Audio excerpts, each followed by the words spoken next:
DIY TikTok has been shaken to its core. Recently, Tay Beep Boop, an interior design-focused content creator, made a TikTok calling out another similar creator, Karen Joy, for ganking her steez, for jacking her swag. I'm about to be so petty, and I've never done something like this before, but there is a large creator who is just getting out of hand. I have this green squiggle art gallery, and now she does too. Then I painted my room green and blue. Look at what colors she's doing for her kitchen. I also created a gradient room where my whole room is gradients. And then she decided to make an ombre room. Strange coincidence. This was not a good choice. It came off as petty and needlessly public, and the mob was soon formed of people clamoring for her takedown. So first of all, the DIYs themselves are a bit nasty. Personal taste is a beautiful and frightening gift to us all, and I respect anyone's right to fill their house with Pee-wee's Playhouse kitsch, vomit-colored gradients, or a series of plastic dinosaur ornaments spray-painted in highlighter colors to warn any potential burglars of the interminable kookiness that awaits them. But it would be remiss of me not to note that this fight is over some of the tackiest home decor choices that have ever been seen. The popular consensus on Tay's callout interprets it as essentially her being unimaginably mad that someone used the same colors as her or otherwise used similar DIY concepts as her, but ones broad enough to be fair game, ones that Karen put her own spin on enough to become transformative uses of the ideas. After all, the very concept of DIY is that you copy each other's ideas, right? You are doing it yourself. That's what it's all about, right? I want to interrogate this idea from a few different angles because I think these events and the response to them have some interesting complexities, some elusive qualities that can escape the casual discourse consumer. Don't worry, babe. Take my hand. I know everything. The call-out. First of all, let's assess the claims in Tay's video. Plenty of people have scoffed at her point about the green and blue color palette being lifted, and at my personal favorite of the video's claims, the monster head thing. But she's also ripping off my boyfriend's art. So that's my boyfriend's art. I have a monster head art gallery. He makes monster heads. They're so realistic and beautiful. This is her version. This is her monster head art gallery. Let's be real here. These dino heads really don't look like your boyfriend's alien head sculptures. The latter are well thought out, hand-painted creature heads that are clearly modeled on real taxidermied animal heads. They have little plaques, and they're all sorts of different guys. Number 10, we got Goopoo Loopoo. He's hella funny.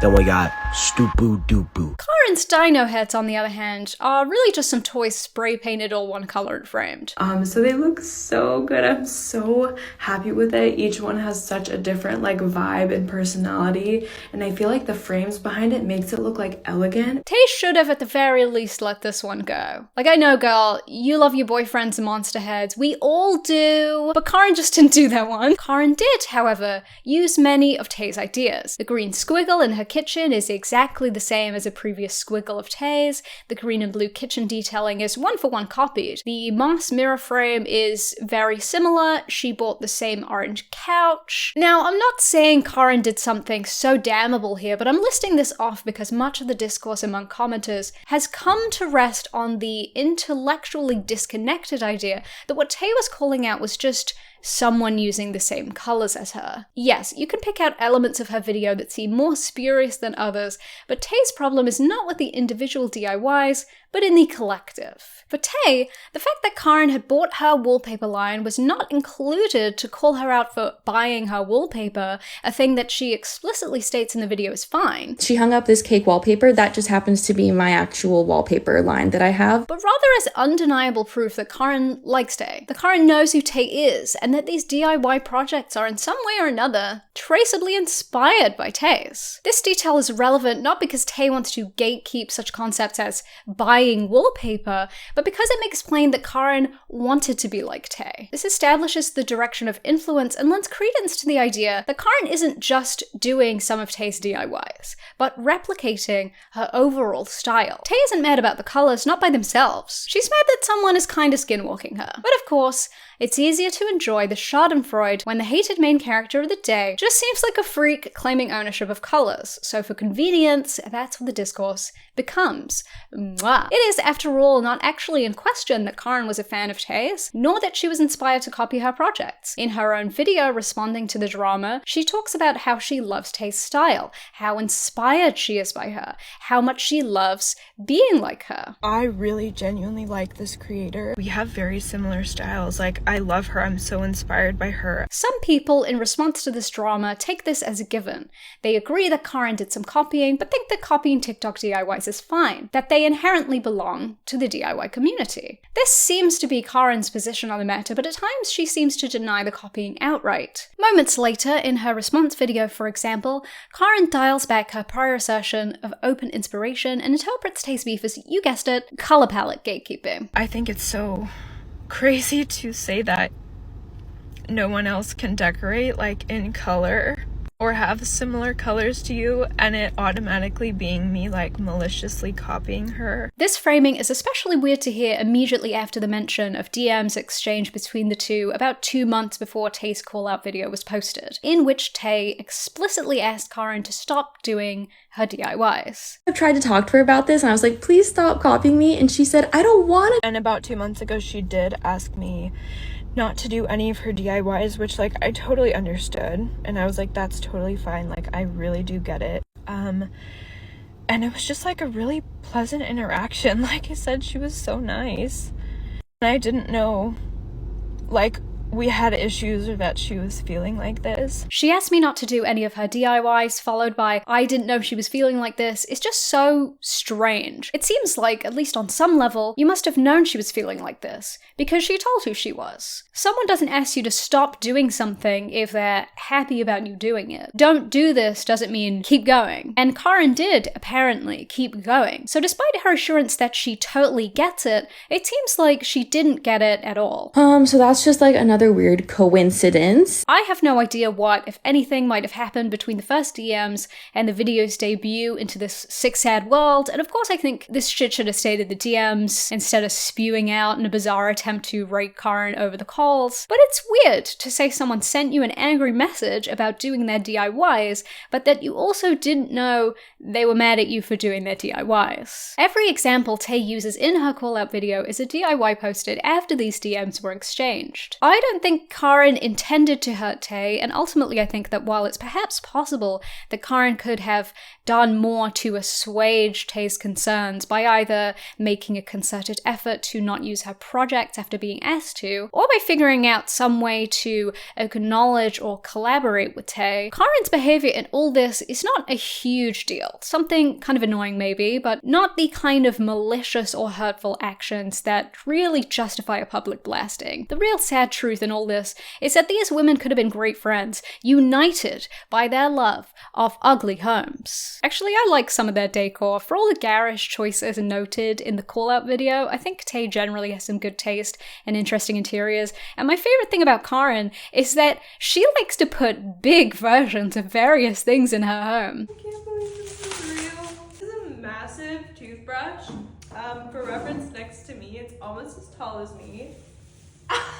Babe, come see it. Are those real bristles? Yes! TikTok fame and jealousy. One other element in this discourse that has been both roundly ignored and conversely weaponized is the question of who is doing the copying. Because this isn't just a random person doing Tay's interior design project, not just a DIY enthusiast blowing in the wind, but another DIY interior design TikToker with, just like Tay, around 2 million followers. So I've seen two attitudes among discourses. The first is that Tay, despite being a DIY influencer, doesn't want anyone to do her DIYs. She's gatekeeping the DIYs from all of us hapless potential DIYers. And obviously, that doesn't make sense. I think a fundamental aspect of Tay's issue with Karen was with seeing another creator in the exact same niche as her get really, really popular on the back of making versions of her own ideas. I doubt Tay would have cared too much if it was less frequent, less direct, or if they were happening on a less visible account. Tay's sense of herself as a creator lives and dies in her projects,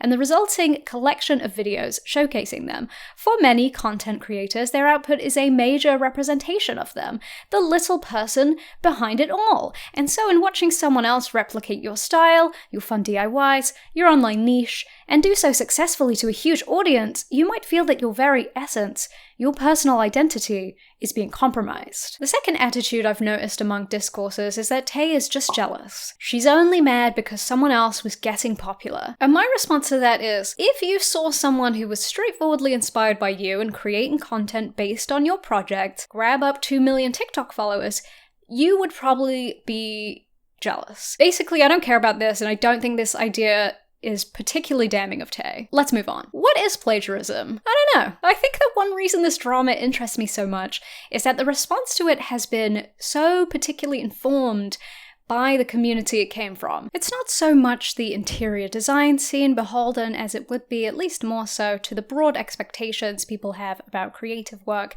and its use and interpretation, but the emphasis on DIYs and sharing ideas that is so integral to this side of TikTok. If this exact thing was happening in the online Illustrator community, of which I am a part, by the way, so yes, this is me making it about me, I don't think the outcome would have been the same. Let's imagine that an artist is posting tutorials. How to draw a horse, how to draw Todoroki from My Hero Academia, how to blend your Copic markers. Broad, generic concepts. And then let's say another very similar creature pumps out a bunch of the same exact tutorials, uncredited but clearly directly inspired, prompting the original poster to DM them and ask them to cut it out. We're still talking about copying, and sure, maybe some people wouldn't think it was a big deal, but I would imagine many more people would take OP's side, given that art theft is a grave and ultimate sin in these circles. Often artists following tutorials or otherwise copying another artist's work will ask if it's okay to post this kind of practice work and take crediting extremely seriously if they do post it. Now, you could say that it might depend on the specifics of what was copied in each case,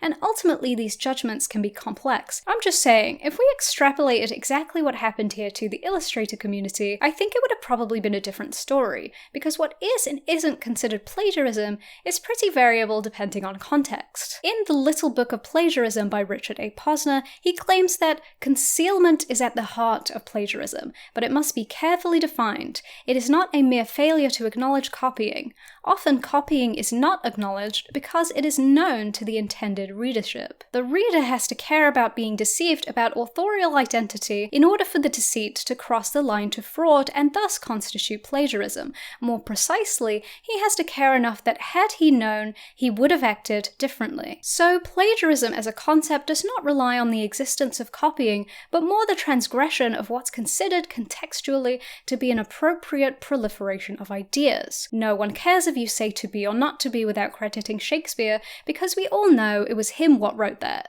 So what Karen did was essentially decreed as not plagiarism by the community. It was copying, but acceptable copying, but it was meaningfully plagiarism to Tay. I say all this because I think it's important that the problem we are talking about is one that is highly interpretable. Plagiarism is not a legal concept like copyright infringement or theft, but a social one. It is not coded in law, but rather how we view and communicate with each other. Shakespeare ganked someone's steez in his own way, and why the hell should we care? He wrote the character Bottom, say no more. A third woman enters the discourse. Now, there is someone else we must talk about. Yep, this thing has 3 heads. A delightful Cerberus of TikTok ladies, welcome one, welcome all. Sometime in the midst of all this, drunk with the sudden possibility of coming after a former friend, Adelina's cozy life added her voice to the proceedings. As someone that used to live with Taylor and has known her since high school, I just want Karen to know that she has nothing to worry about. This video comes straight from the mind of a killer. Her main point is that Tay is hypocritical because she took ideas from Pinterest sometimes and also got help or inspiration from her friends. Because she actually gets a lot of her ideas from her friends. I guess this seems relevant if you take each of Tay's individual complaints as standalone problems, which, as I've been saying, is basically a reach. It's not about doing your own version of someone's cool mirror frame, it's about ganking the whole steez. Anyway, this is a transparent hater moment, which has nothing real to say except I don't like her. She says at one point, as supposed evidence for Tay copying her, that she went to the woods and had a TikTok blow up about going to the woods, and mysteriously after that, Taylor had a curtain in her room. I moved into the woods and had my first TikTok go viral. She decorated her new bedroom in a completely out of character style, which reminds me more of what my room looked like in her apartment than what her typical style is. Wow, so unusual. She's trying to be me. She's trying to have a curtain like me. What are you talking about? What do you mean? Damn, she redecorated her room after you went to the woods one time? That's crazy. Damn, she took advice from her friends on art projects? That's crazy. Damn, she has stuff in her house that her boyfriend made? That's crazy. Actually, okay, the way this woman takes a minute to absolutely talk up this man has me thinking like, are we witnessing some kind of botched love triangle here? She just seems to hate Tay so much and love Tay's boyfriend so much. Her tiki bar was designed and thought of by her boyfriend along with a lot of other creative ideas because he's a really creative guy. Very suspicious stuff. You know, the initial drama ultimately came about from two people not quite understanding each other. Yes, Tay went for an unnecessary public call-out. Karen clearly intended no harm and admired her work a lot, and her response to that was petty regardless of whatever sense of victimhood she had. But this old friend saw her opportunity and let the pure maliciousness flow. So I want to respond to her most transparently manipulative statement here. About halfway through her dunk video, she says this. And none of this is even touching on the fact that she is telling everyone that she grew up in poverty. This is a quick refresher. Poverty's pretty serious. But everybody that grew up with Taylor knows that she has a beach house, she went to a private school, and both of her parents were judges. Now, this obviously has nothing to do with the drama in the first place, and it's just an easy way to put more distance between Tay and the rest of us, make her a nastier, weirder person. And people love it.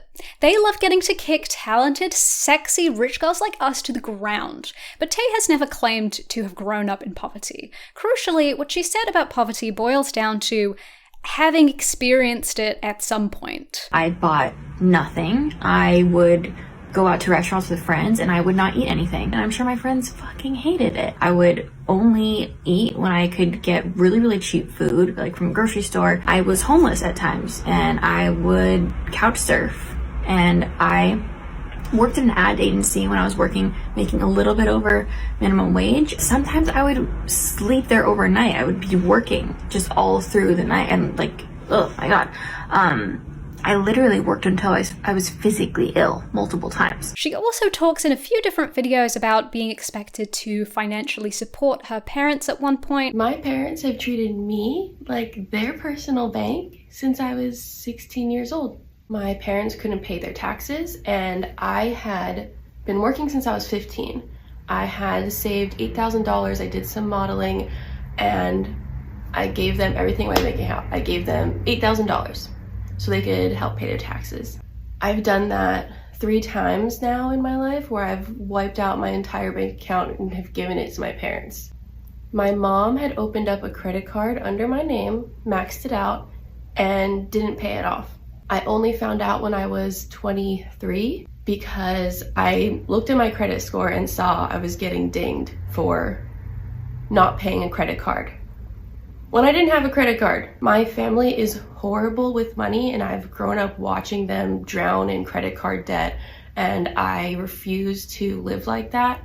I live in terror of ending up like my parents, and that is why I am the way I am. I'm extremely financially literate and financially anxious. I've taught myself everything because my parents never taught it to me, and it's really fear that has fueled me. Now, I don't know the exact situation she has with her parents, but commenters seem to be unable to grasp that it's possible to have wealthy parents who either become less wealthy or won't help you with financial difficulties. She literally just said she's experienced being poor. She's experienced financial hardship. This is nothing but a desperate, vindictive attempt to weaponize basic class identity against Tay based on a complete warping of what she expressed. She is not falsely claiming to be poor. It didn't happen. The apology. Tay's inevitable apology dropped after some time, and there's not too much to say about this, but one thing I find interesting is that Tay details in this video how, at the time of posting her initial call out of Karen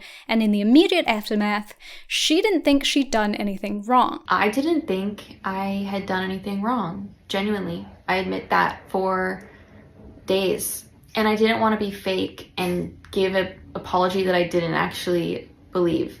I'm grateful for some of the hate and the criticism that I've gotten because it's helped to give me the perspective and understanding that I clearly needed, because I did not understand. This is partly an explanation as to why the apology didn't come sooner, and a way to position her subsequent realization of wrongdoing in the journey of realization. It took me a while, she's saying, but I realize now that I was in the wrong. A lot of people responded to this apology video with distrust, as is pretty normal in a case like this, and that's fine. Maybe she isn't really sorry. It's impossible to know for sure, and everyone can enjoy their opinion. The apology came on the same day that the small business selling her wallpaper line dropped it and released a statement on severing their professional relationship, a fact that only helped to foster suspicion. Did she only post her apology in an attempt to salvage her crumbling professional life? Taylor's initial belief that she was in the right is a detail that has been clung onto in much of the response to her apology. Many users commented disparagingly about this remark in particular, citing it as the reason they don't trust her apology or the reason they simply still believe she is a bad person at heart, and I find it a very interesting detail to use as proof of someone's unwavering badness, because it's just pretty often the case that someone, when confronted by a backlash to their questionable behavior, at first believes they are in the right and reacts defensively. The very existence of a change of heart does not imply that the change of heart is false, so this is a really weird one to me. You can hate someone as much as you want, but it does seem extreme for essentially getting a bit too mad at someone. Someone's inner world, perspective on culpability or intent are not easy to come to clear interpretations of, and for all intents and purposes, they don't really matter, because to the angered public, it might be irrelevant by now how sincere she is or how capable she is of real growth. What matters to many is just that she pissed them off, and that's the end of the story. But it's not quite the end of the story, not for those who linger in the discourse mines that have been dug in the comment sections of her videos and videos about her. Karma is a popular concept in situations like this. I think it's a bit cringy to make pithy assertions that karma is coming, but I get that it's very appealing to imagine everyone who does something nasty getting their just desserts in the end. The deep need some weirdos have to call everyone a narcissist, though, is exhausting. Take this comment, for example. She is mirroring. Covert narcissists would often do that. Can no one just do something wrong anymore? Do we have to diagnose everyone with evil bitch disorder? Or can we stop? The wallpaper has been cancelled. Small business Otto posted a statement on the 5th of August that reads as follows. As a small business, we strive to support and uplift artists, creators, and DIYers. We are disappointed in and do not stand behind the video that was posted by Tay Beep Boop regarding Karen Joy earlier this week. It goes against our values and the ethos of the DIY community. As such, effective immediately,